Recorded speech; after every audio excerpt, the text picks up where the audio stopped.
Well, welcome everyone. I know, we expect that others may join us, but we've only got an hour, and so we figure let's use the full hour.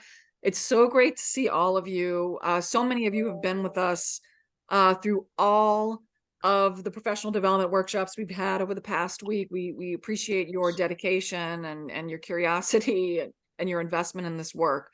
So this is our fourth and final professional development workshop before our in-person meeting next week. Thank you so much to Hannah Miller and our colleague, Kristi Brescia from the College of Staten Island, who cannot be with us this morning because of an emergency. We are wishing her well, but Hannah is here to lead our conversation about career mapping. Just because of our shift in approach this morning, given that we have one less presenter, we may have a little extra time at the end that we can use if you would like just to talk a little bit about the deliverables you're all working on and next week's meeting. But we're going to go with the flow here. Hannah may even bring a little additional material to the conversation than she originally planned. So we thank her for her flexibility and adaptability. But yeah, I think that's it in terms of context. So Hannah, take it away. Great, thank you so much. I'm going to go ahead and share my screen.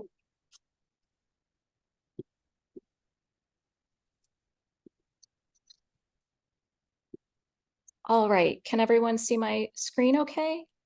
Yes. Okay, excellent. Okay, so Professional Connections is the name for our workplace competency initiative at SPS, in which we incorporated NACE competencies into 14 general education courses. A quick introduction, my name is Hannah, and I work and teach at SPS, so I'll be sharing my experience as both faculty and staff, working with other faculty and administration on incorporating career readiness into our general education curricula.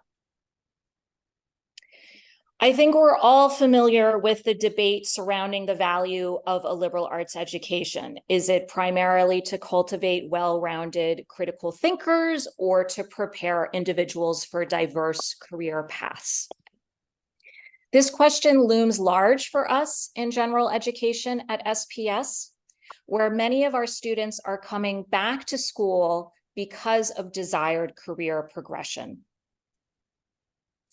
So for the past few years at SPS, we've been trying something in a growing subset of our courses. In short, we ask the question, what if we highlight workplace competencies in our Gen Ed courses? Our classes are entirely online, even before the pandemic, and hosted by Blackboard. So how can we do this effectively within the online platform? First, a little background about our campus and department. You may already know this. So SPS primarily serves adult learners, working full-time and studying part-time. Almost all our classes are fully online. We offer bachelor's completion programs for students with at least 24 credits, as well as graduate degrees and certificates.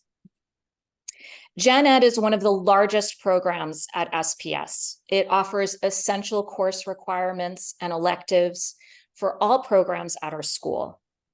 Thus, every SPS student takes at least one Gen Ed course. Students at other CUNY campuses also take our online courses. Our department is large and diverse in its course offerings, with around 40 unique courses across 20 disciplines, including math, science, social science, and liberal arts subjects. As I mentioned before, Professional Connections is the name we gave to our initiative, in which we integrated NACE competencies into our Gen Ed curriculum. A little bit of background. In 2019, General Education and the BA in Liberal Studies program successfully received a Career Success Course Innovation Grant from the Central Office. This grant targeted 6 Gen Ed courses within the Liberal Studies degree. Our objective was to modify a major assignment to align with one of the 12 competencies of the degree. We called these assignments professional connections, and our aim was to highlight the link between workplace skills and this major assignment. Thanks to our initial success, general education secured a second career success innovation grant, allowing us to revise 8 more gen ed courses, and this includes my own course, Art 202, Arts and Civilization. In terms of how this looks, we incorporated the 8 NACE competencies into the major assignments of each course. We had 2 cohorts of faculty revise 14 general education courses total.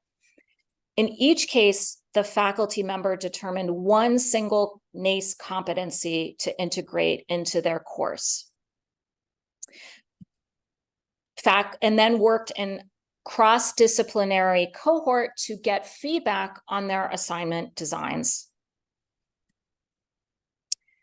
We started with the belief, which I'm sure you all share, right, that the general education curriculum already integrates many of the skills identified by NACE as key to career readiness and success, and that students come to our classes already having mastered many of these skills. So our approach in curriculum redesign has been to highlight and surface these competencies, explaining their role in career readiness.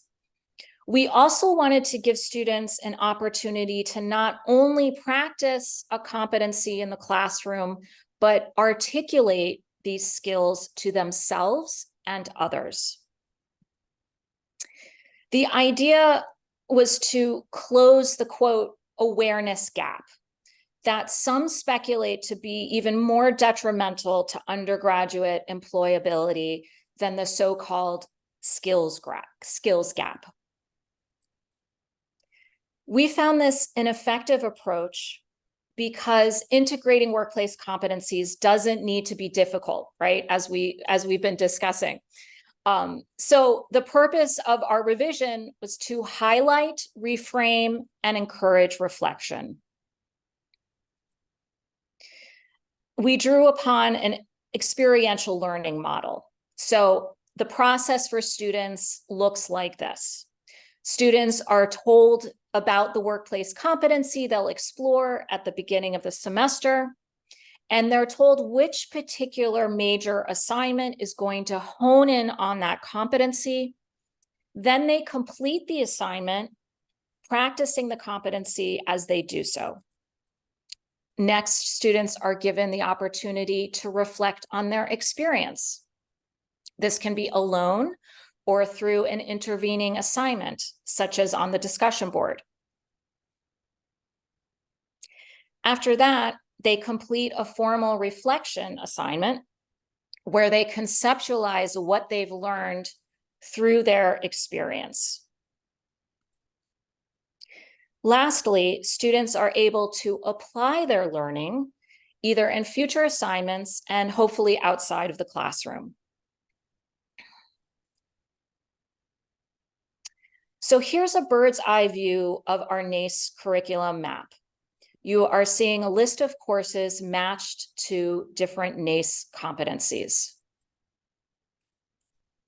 Some pairings are quite evident, right? Philosophy classes focus on critical thinking. Our advanced English class emphasizes communication. American history tackles equity and inclusion. But our curriculum map also presents some unexpected combinations. For instance, one wouldn't typically expect a math class to focus on communication, or an early modern history class to address technology. This shows students that workplace competencies are deeply intertwined with almost all their academic experiences if viewed through the right lens. For students questioning the relevance of courses like art history, courses like astronomy or art history, this approach can help them see the value. Let's take a look at an example from one of our courses. So compared to competencies like communication or critical thinking, teamwork maybe is not immediately recognized as one emphasized in a general education course. However, group work or group assignments seemed like an obvious opportunity for this competency. Com 210 is one of our courses that focuses on the competency teamwork. Even though the course teaches writing and writing for the workplace at that, we decided not to highlight communication, but teamwork instead. The goal is for students to demonstrate an ability to build collaborative relationships and work within a team, as well as build the ability to share tasks and responsibilities. The professor deliberately reframed this assignment as group work. I think many of us who have taught group assignments, we understand how onerous and difficult it can be. And we found that by reframing it as teamwork and connecting it to the workplace, it added an important dimension to students. So in the professor's words, I wanted students to think about, quote, teamwork rather than, quote, group work. This may seem like a superficial change, but my sense is students often dismiss, quote, group work as something pointless colleges ask them to do, whereas they may understand the need for employees who are experienced in teamwork and I would say collaboration, right?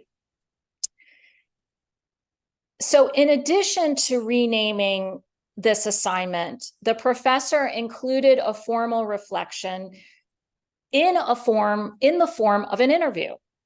So students pretend they are being interviewed by a prospective employer about their knowledge and experience working collaboratively. Their responses are done in video using the online collaborative tool VoiceThread. We see this reflective portion being beneficial to students in multiple ways.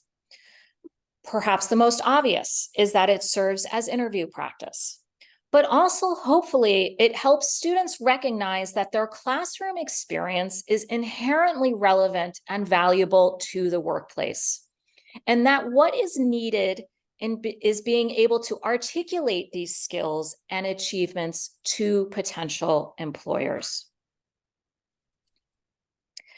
So next, I will share with you our best practices and strategies we found when implementing our curriculum changes at SPS in general education. When we received the grant to incorporate workplace competencies into our courses, we reached out to faculty, and our faculty initially identified several competencies that their course teaches. And I think we saw that from the last, the NACE workshop just the other week, right? For example, I could say probably with confidence, almost all our courses teach communication and critical thinking, and technology is not far behind, right? We already know this. These competencies are inherent in our curriculum. So our initiative aimed to highlight them, and as many of you are doing or exploring doing. Through our revision process, we found that if we wanted students to deeply understand and experience a competency, we needed to focus on just one per course. In addition to restricting the competency to one, we also highlighted it in one major assignment. We found that concentrating on one competency and one major assignment per course brings several benefits. It's less burdensome for the professor. Since our goal was to highlight competencies, focusing on just one made it easier to explore and introduce the concept thoroughly. The same applies for focusing on one major assignment. Selecting one competency allows students to practice it thoroughly and reflect on its significance and their experience with it. From a departmental perspective, as we'll discuss a little later, it offers both the department and its students a curriculum map. Another key strategy is we've found that transparent design is key in introducing NACE competencies to students. So what is meant by transparency or transparent design? I'm sure many of you are already familiar with this term. We make the knowledge and the skills practiced in an assignment clear to students so that they can better identify and articulate their own skills. So what does this look like in our classes at SPS? Every professional connections course includes a statement in the syllabus explaining the initiative, introducing NACE, and specifying the highlighted competency. Every course has a NACE flyer in our course information section of the classroom. The flyer introduces NACE. It identifies the competency. It provides its definition, and it identifies the major assignment that the student will focus upon. Moreover, we outline the skills students will be practicing and learning. Just as a side note here, we decided as a department to refer to these as skills rather than behaviors, as NACE does.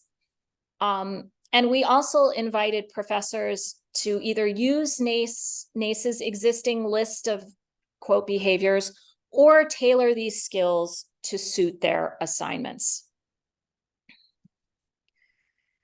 We repeat this professional connections language in the assignment instructions, and we also mention NACE. When designing these assignments, we weren't initially aware of the TILT model developed by Dr. Marianne Wilkemies. Since discovering it, we've found its strategies and goals align well with highlighting NACE in our classes. Here's an example from the University of Oregon that integrates workplace competencies. The professor used TILT to define the purpose, skills, knowledge, and tasks. Under skills, both course-specific and career readiness skills are included. Here we have the other elements of the TILT model: requirements, resources, and criteria for success. From the project's outset, we recognized that reflection would be integral to all professional connections assignments. This echoes our experiential learning model, which you saw earlier, where students reflect on their experiences and specific assignments. Considering that our adult learner population at SPS, considering this adult learner population, we acknowledge that many students might already possess these workplace competencies and be quite proficient in them. So the goal then is not necessarily to teach new skills, but to help them articulate these skills to themselves and others. This mirrors real-world interview situations, as we saw in our COM 210 example, where candidates are expected to communicate their skills and experience to potential employers. In our next set of course revisions, we're playing with the idea of directly applying the STAR method in the reflection component of these assignments. So the STAR method is a widely used interview technique, and it encourages storytelling to showcase skills, experiences, and handling of real-world situations. We hope to further solidify the connection between students' assignments and the workplace in this way. So in this next section, we're going to look at how this all comes together as a curriculum map for our department. So these first 2 points we've already discussed. In terms of assignment structure, we found using a template where we combine an activity with written or oral reflection to be most effective. As you could see from the examples, we introduced the competency and NACE multiple times. We also took advantage of NACE's visual icons. This is a way of creating a shared language across our courses. And a few slides back, I presented our NACE flyer, which is included in each Professional Connections course. The second page of this flyer showcases a curriculum map for our department. We employ NACE's icons, we provide their definitions, list each course under the competency. This map can be a valuable tool for students choosing their courses. If a student feels like they need to concentrate on a specific competency, this information can influence their course selection. And finally, I'm just going to share some of the best practices that we've discovered in putting this together. Collaboration and communication were crucial to the success of our initiative. It was effective having our cross-discipline faculty cohorts meet on a regular basis as a working group to share their progress on their assignments. Instead of starting from scratch, we brought to light the career readiness skills already present in our curriculum. It's not about reinventing the wheel. It's about highlighting what's already there. In terms of adopting NACE competencies, we believe in faculty flexibility. Each faculty member chose and adjusted the competency skills that aligned best with their assignments. This way, we ensured that competencies were integrated effectively and authentically. And lastly, we developed a consistent branded materials. We created flyers that used a unified language to explain career readiness, NACE, and the competencies. This way, no matter which NACE course a student was in, they received the same clear, consistent message about these concepts. So that's it. I can paste into the chat an article that NACE published on this initiative if you want to learn more information. So this was the presentation that I put together for today. When Kristi was going to present, right? I also shared with Kathy and Rachel that I have another presentation that I've given elsewhere that goes over each of the NACE competencies and identifies potential activities in the classroom and also activities outside the classroom. So I'm going to leave it up to you if that would be something that you would find useful, or if you want to take the rest of the time to ask questions to me and about your proposal. So we've already got some questions in the chat, Hannah. So maybe let's first turn to those. Okay. And see what we've got. I was going to say the same thing. And Hannah, that was fantastic. Thank you. I learned some new things and tricks I will be using. Thank you.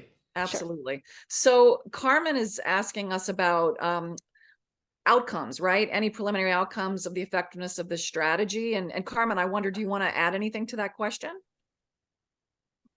I don't. just wondering, like, I really appreciate this. It's really interesting.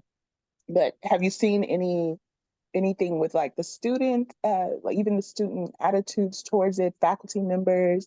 Have they, I like the idea of them coming together and discussing this and saying, this is what I tried. So yeah, any changes, I mean, in any form.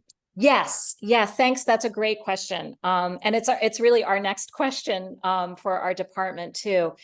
So we've gotten feedback in a couple of different ways. Kate Moss, who designed that Com 210 course, found that her students were a lot more engaged in the discussion board. She actually crunched the numbers on that and compared her section. Sorry, I'm confusing another. I'm sorry, I'm confused. She did 2 revisions in another course that she did. That's that I can talk about in a moment, is where she did she focused on leadership competency, and she saw immediately that discussion board activity was higher in the courses that focused on that competency. And students anecdotally talked to her about how they had never really considered that or saw themselves as leaders, but after the assignment that she had designed, that they saw themselves in a different way, which was really amazing. We're also going through assessment, and we started our first assessment piece last semester, which actually turned out to be a little bit more challenging than we thought, which was to come up with a rubric to try to understand if students are really practicing these skills associated with the competency in the classroom. I don't know if you're familiar with the NACE rubric assessment field testing that's being done right now. So NACE is also developing its own rubrics to assess these competencies.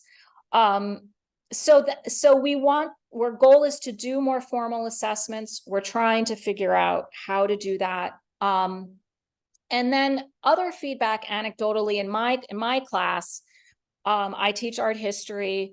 I have surveys in the beginning, in the middle, at the end.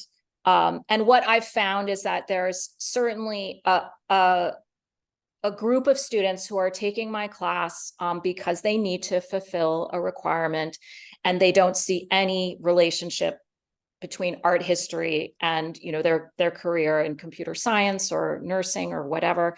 But then through my assignment, and I think particularly the reflection assignments and also the comments that I make throughout the course, I've had students articulate my competency is communication, articulate how the activities we were doing in class would be useful to them in the workplace.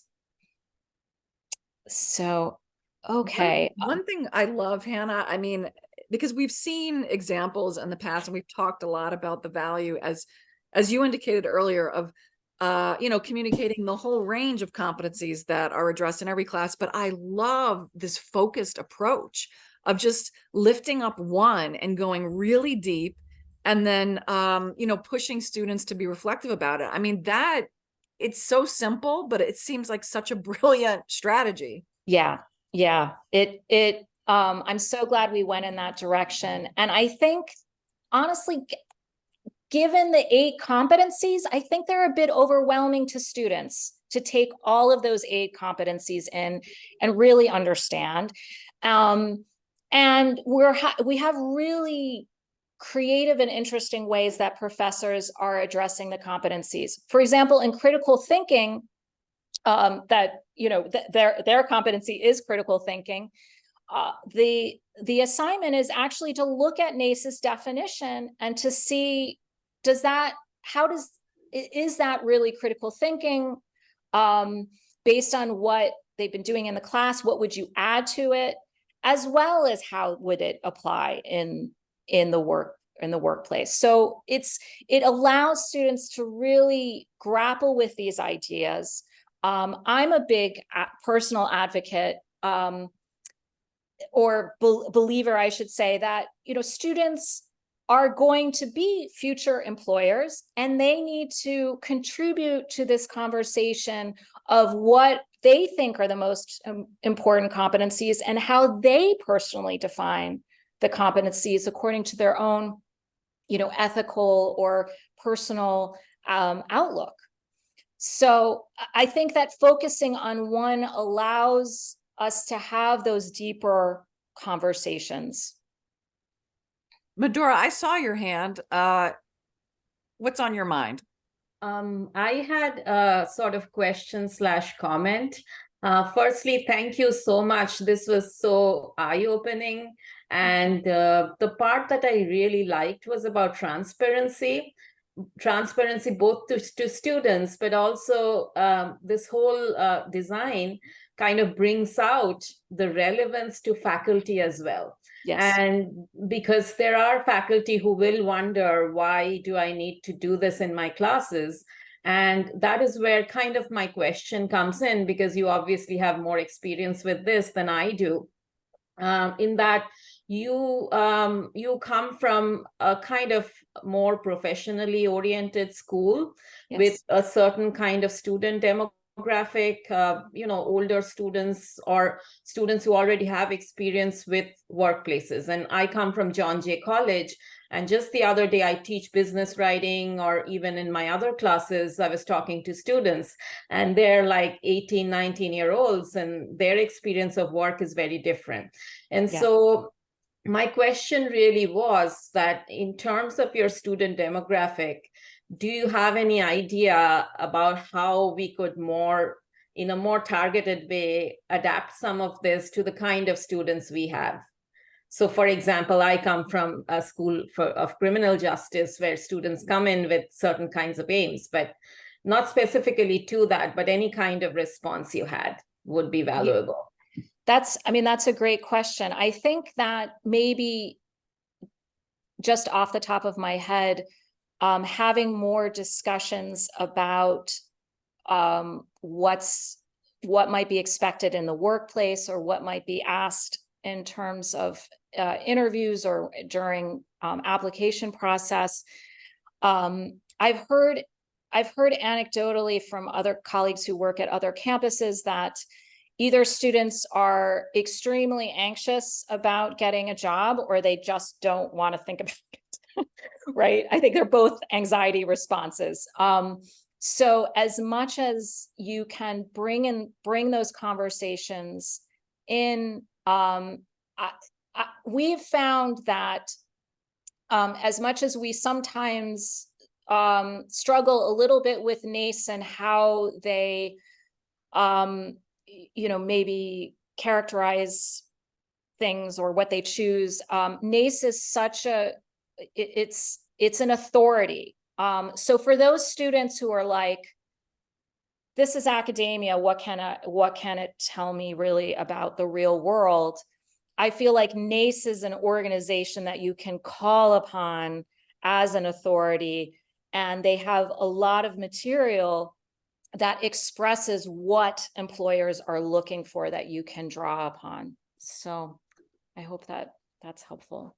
Thank you. Yes, that was helpful. I don't know if this will be helpful, Medora and Hannah, but I often give workshops for first and second year students who know at universities where they're not doing anything having to do with careers. I mean, the word never comes up.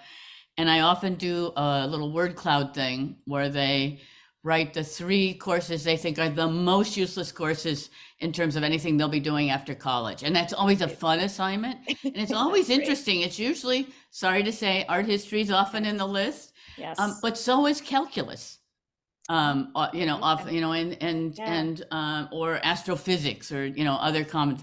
And then I pull out the NACE competencies and have people then, in groups, figure out how these useless courses actually are quite useful. And it's a fun exercise, but it's also like a paradigm shift. And to go back to your point, Medora, the person whose paradigm often shifts most is the faculty that's brought me in to do the workshop. They're the ones that like, I'm doing something relevant, and instead of feeling threatened, like we're trying to take their job away, it increases yet another tool they have for communicating with students. And that's just these are like usually typically 1 or even 2, or at the most 2-day workshops with students and at universities where they haven't done this at all. So I love your approach, Hannah. I've learned so much from your presentation. Thank you. Great.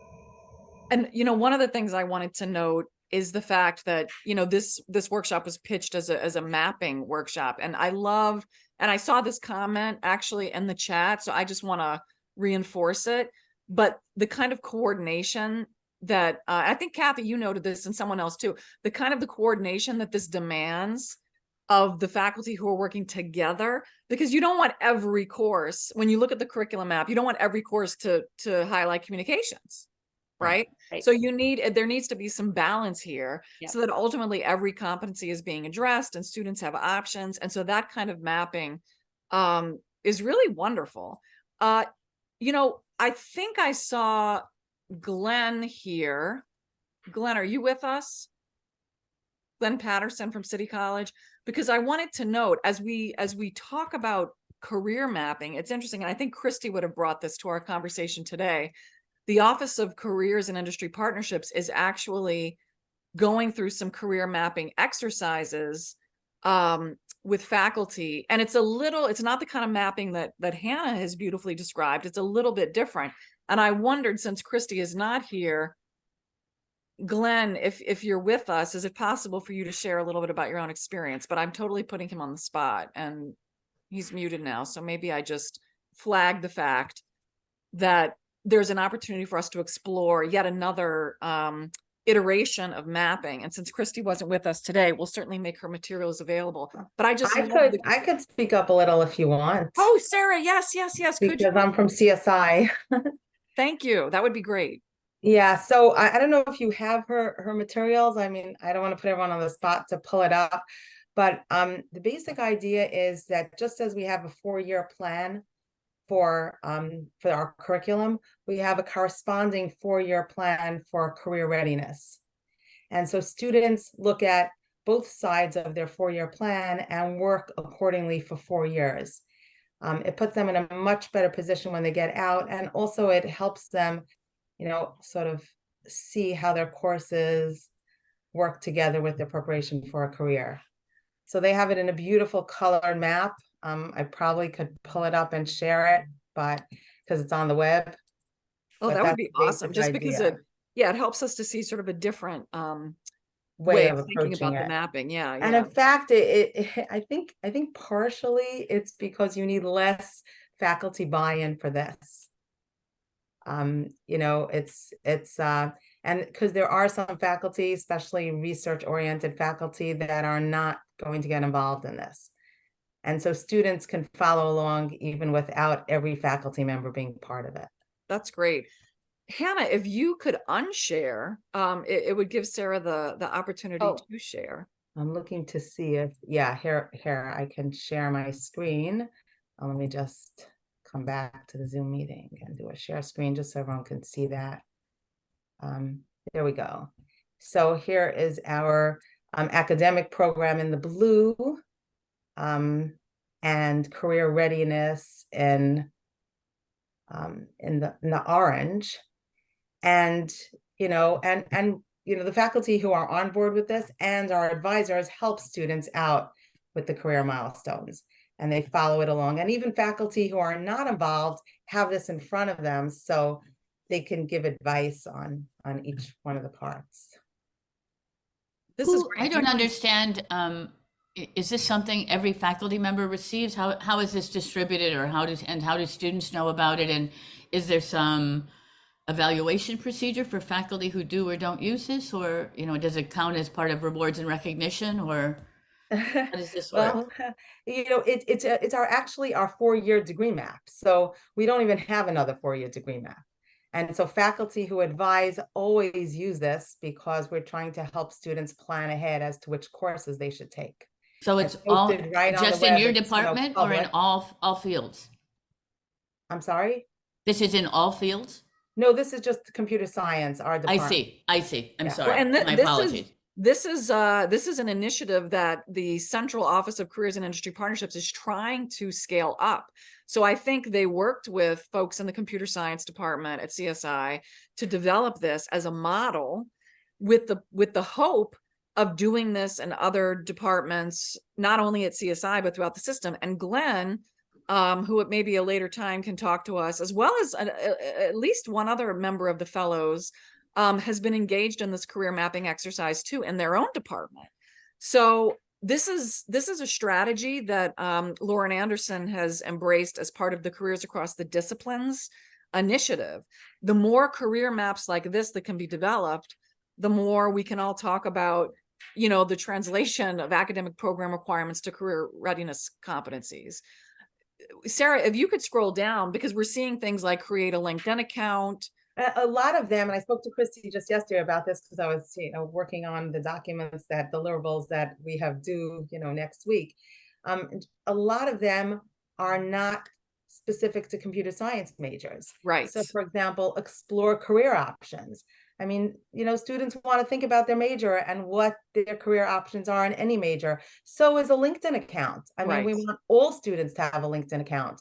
Updating a resume, identifying a mentor. I mean, a lot of these are really not specific to computer science students. I mean, hackathons and coding events are, but student professional organizations or networks of contacts, all that is important for all students. Yeah, and actually even hackathons, my second year here, we did a hackathon at John Jay with students who were making apps for formerly incarcerated citizens.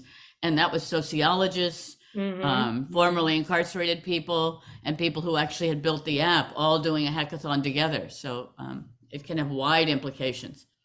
Yeah. This Sarah, is fantastic. I've never seen this before. This is great. Thank you. Yeah, and like I said, we've got a couple of our fellows who are working with Lauren to do this for different departments at different schools, City College, Bronx Community College. So we should definitely invite our own fellows to share some of the work that they are doing. We got a request for the link. It sounds, Sarah, like is it on your website? Oh, Could you sure. share Yeah, I have it right here and I will drop it right into the chat. Awesome. I know the fantasy in the Office of Careers and Industry Partnerships is that every single academic program will have one of these career maps eventually, so that it's just hand in hand. You talk about all the academic requirements and you see the parallel career readiness, skills, competencies, milestones. So that's great. Thank you, Sarah. We'll let Kristi know that you were an awesome ambassador for the work at CSI. I mean, it's great that you were here and could share that. And I just love the fact that we're looking at two different approaches to what we describe as career mapping, right? On the one hand, you've got a mapping of NACE competencies across a range of options for students to make sure that everything is balanced and students have the opportunity to go deep in particular competencies in a variety of places. And then you've got the CSI map, which shows over the course of a 4-year degree, the milestones students should be hitting, as they build their career readiness competency. So really two awesome examples of how to think about mapping as it relates to career success. And I bet they could be interchanged so that the art history students were using the map the computer science students are using, and the computer science students are using the ones that the art history are. It's not field specific. This has just been fantastic, you two. Thank you. Absolutely. Really exciting. So we've got 15 minutes. I mean, certainly we can talk more about the career mapping. We also have a little time if folks are interested in talking about next week, the deliverables that you're working on, as well as the in-person meeting. Totally up to you. We could also give you back 15 minutes on a Friday morning. So you tell us what's most valuable at this question. I have a question about what's the deliverables. So we were thinking about it, and the idea of putting things into our own courses is sort of easy to manage. It's our own courses and, hey, we can do whatever we want. But getting the word out to other faculty is a little bit tricky. And we're trying to think about how practical does this have to be? We're struggling with it. And so I'm wondering if you have any tips for us. Or maybe Dean has some tips for us, because you've been doing this for a long time, Dean.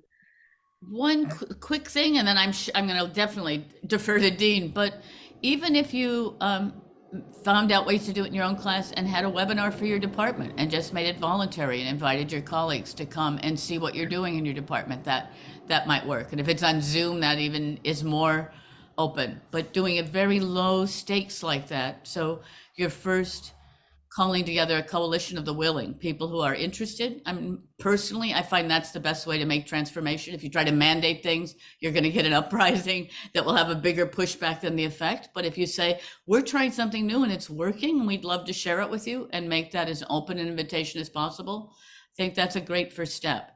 Even if it's only 4 or 5 people that end up coming. And it could be your department, it could be your school, your division, it could be the whole campus. And several of the presidents, what campus are you at, Sarah? Oh, CSI. yeah, CSI, right? It could, several of the presidents are being very, very supportive of this. And it's something that maybe you could, and we might be able to help you get your president to send out an announcement that 2 of our faculty who have, in 2 different fields who have pioneered this would love to share what they're doing with the rest of the faculty. Something as simple as that. I don't know if that answers your question, but high gain, low stakes seems to be the way to win here. Agree on the low stakes. And I will say, Sarah, and maybe this will help all of you think about this, because we've had some back and forth with other fellows about this. And I think some folks may have been thinking about having a real responsibility to make sure people are changing behavior, etc. Just remember, this is information sharing. You are not responsible for guaranteeing that, you know, other faculty are making changes. You are certainly not insisting that they do, right? We recognize that you know, we have to build a community, and basically we're thinking that whatever you can do to potentially get people excited about opportunities. So as Kathy put it, if you're sharing what you're doing in a webinar, or, you know, you've got a budget, you could host a few lunches, you know, order lunch. We know food is an enticement, and just invite people to come hear what you're doing, and maybe share ideas about ways that they might integrate competencies, or they might think about mapping, or they might use data. I mean, all the things that we've talked about. It's as simple as you as an ambassador for the fellows just sharing what you've learned and getting people to maybe ask a couple questions, you know, of themselves that they haven't asked before. And I'm telling you, that budget, if you can order some sandwiches and or whatever, fruit and dessert or whatever it is, just to get people in the room, you know, that's something to think about. And Dean, you've unmuted yourself. You probably have some. Yeah. And people are putting things that they're already doing in the chat. Thank you. If anyone has other things they're doing, feel free to use the chat. That's fantastic. I think we can even, we did this before. We can even save the chat and do a condensation and send it around to everybody. I think the idea of career mapping is really useful in a lot of fields where the majority of students don't think about a career at all. And if we can get that in front of the faculty and get the students to say, oh, and by the way, as you go through your undergraduate career, you need to be giving a few thoughts to what you might be doing after you graduate. That is going to be a revolutionary transformation for certain students who have no interest at all in confronting this issue. So I like that idea very much. Let me add one thing that's slightly different. CUNY Central has done a cap and gown survey. They have interviewed, they're getting response rates of 20% up to 38% in the case of John Jay. So we have hundreds and hundreds of responses for every campus. And they will tell you valuable information about how many students have internships. They will tell you information about how many of them are paid internships. And there's a Tableau server at CUNY Central that Tara Twist is in control of. And so I urge everybody who's a CUNY Career Fellow to insist on getting access to that career server so you can see the results of that survey. And I don't know how to make this miracle happen, but that's Rachel is there to be the director of transformation. We're going to go ahead and get this done. Yeah, and we saw a couple of people said that they presented at faculty meetings. I don't know if other folks want to share, you know, strategies that they've used just to be influencers. You have the opportunity to be influencers. If you think about it that way, that might help.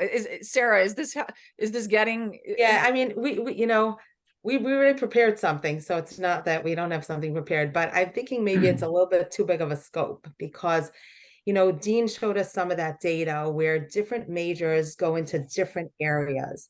And so our thought was, let's, you know, open the eyes of the faculty and the students in terms of, what majors could be doing different things than they're thinking about. So for example, if I'm a data scientist, if as a data scientist, I introduce data science to some students and faculty from other disciplines who might end up using data when they exit, even though they think they won't, perhaps history majors or English majors, or, and then sort of spin our like meetings in that kind of way, but it may be too ambitious. I don't know. I think if it starts feeling too ambitious, scale back. I love the idea that you're really the vanguard. You're the influencers. Already I've learned, I thought I knew this field really, really well.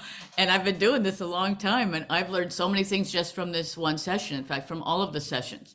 So I think don't put too much pressure on yourself. This is going to be a revelation to many of your colleagues. And I think in some ways, the most profound thing we can do is just have people think a little differently about what they're doing in the classroom, what their job is as professors, without feeling like this is taking away their job. I think that's the biggest, deepest fear, is this is somehow going to devalue all the stuff I've put into this profession. All my caring is now going out the window. It's not. In fact, it's a composite of all of the things that faculty bring to a class that we're trying to frame in a way that's as helpful as possible for students. And if you can communicate that, you've succeeded. If you're winning hearts and minds, that's huge. So if you look at what you've proposed and it looks really grueling and labor intensive and annoying and like it's a burden, scale back, be nice to yourself. That you're even here is already huge. And having a little joy and fun with what you're doing, those Rachel sandwiches ideas is a good one. Having something that can be a little bit fun, so you get together. One of the things we loved, if you haven't looked at it yet, I guess everybody saw the interviews we did with people at the first meeting. That sense that you're working with faculty who care and you're making connections across all of CUNY with other faculty who care. We live in a dispiriting and demoralizing time. It's wonderful to be with other people who can raise our spirits. And I think we have that capacity for our students as well as our colleagues. And I know that sounds Pollyanna-ish, but I actually think it's the hardest and the most basic and the deepest and most important thing we do as academics in every field. Thank you. Marissa, I see your comment. Do you want to share out loud or? Sure, no problem at all. So Professor Diaz and myself, we've been from the get-go, from the start of the semester, we thought one of the main things to do was to get the word out soon and quickly who we are and what we're trying to accomplish within the next year. And of course, it's general right now, but we are going to give them a more once we get our budget in and we go over it and it's approved, we will then be able to map out definitely concretely what it is that we're going to do semester by semester. Professor Diaz was instrumental in reaching out to our PDC, our Professional Development Center, as well as other partners within our college. And everyone, I have to say, is excited to be working with us to get the word out to the students in terms of internship possibilities and just knowing that these resources are there and they are there for them. What we've been finding, in terms of, I also mentioned that there are, when we talk about faculty, what are the kind of rewards? There's a lot of faculty who are invested in our students for the fact of just helping out, very much like the video monologue had stated. And so we want to also, and we've targeted working with them, and we've gotten a great response because they're so excited about that, because they're already doing this without any, as I said, recognition or anything at all. So that was very helpful to find out through our Professional Development Center, a list of those faculty members who have already done this. And so we're reaching out to this audience. And then I thought, when we were, kind of brainstorming, why not reach out to those student organizations, the student leaders, and again, getting the word out in an effort to get the word out, not just to faculty and administration, but to the students directly, and not just in our majors and not just in our classes. And so that's what we were trying to do, spread the word to as many different areas within our college right away, and then therefore get some feedback. And in addition, we're collecting information again regarding the internships, whether they're paid, Fantastic. whether they're part of the curriculum, hours, credits, when they take them, associate, bachelor, and what we can do with that information, because therein is another grouping of faculty who already have a vested interest in this, as well as those students. And I love that, with CSI, what they had done. I think I was part of that working group when we originally met, and it was fantastic. And I think that's something that definitely, it's a great initiative to put right into our programs and our majors, and show semester by semester what students at least should be doing, at that point. Don't want to scare them, but at least, with that in mind and a goal in mind and thinking ahead, so that they're not up against it, near graduation and unprepared. So I think that's wonderful. Thank you so much, Marissa. That reminds me, several people in the chat have asked if we're going to be posting these videos, and we post all of them. I think all of them have been posted so far. This one should be up in the next day or two.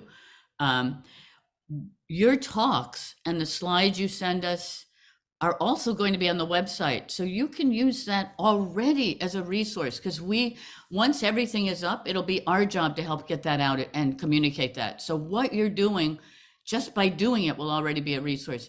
Marissa, you mentioned that you're finding people who've already done that. Feel free in one of your slides or in the resource that you're sending for the slide to say, several people that we've contacted are already involved in this, and name people. People love to be named. People love to be named, and giving credit to your colleagues is a wonderful thing. And then that expands who's invested and who also helps to communicate. We're not sure if we're going to be doing a newsletter or just some kind of a news blast, but we will definitely be advertising and be an amplifier for the work that you're doing. So Sarah, in some ways, you doing it already is going to be a first step to our being able to amplify it throughout all of CUNY, and Kathy, and beyond. And Kathy, if I may add, Professor Diaz and myself, we've also talked about linking it together with the mission, and what it is we're trying to do here is to reach out within our own college, and we've done that, to see if we can employ student interns in this initiative to further bolster it. So kind of just looping everything together as much as we can to get everybody together on this and understanding what we're doing from the students too, from their participation in this actual program as well. Fabulous. And I mean, the kind of really fabulous, organic, evolution of what you're doing and how you're thinking about it. I mean, this is exactly what we're trying to create an environment for. And so this is perfect. And as we think about, I mean, I can't believe it's just the beginning of the academic year, and I'm thinking about what's going to happen at the end of it, but it's going to be so important for us to capture all of these ideas in a meaningful way, because this is how we build on this amazing fellowship and make sure others can access this information. And as Kathy put it, everything that's posted on our website, yours to use, yours to share. Even if you're pulling people together for a lunch and learn or something, you can, pull up 10 minutes of a webinar that you found especially valuable, that you think people should listen to. There are opportunities. Play with everything that has been created through this process, because that's, it's going to help everyone just do more and more and more. Well, it is 10:59. Thank you so much, Hannah. This was really wonderful. Thank you so Sarah, much for jumping in and helping to fill in a piece of this. We're so excited. If you have any lingering questions about the deliverables or next week's event, let us know. But we're super excited that 1 week from today, we'll actually see you in the flesh, be together and have a lovely networking lunch with, our friends from the CEO Council Fellowship as well. So have an awesome weekend. Happy weekend, everybody. Thank you, everything. Thanks, Hannah and Sarah. Really appreciate it. Take care.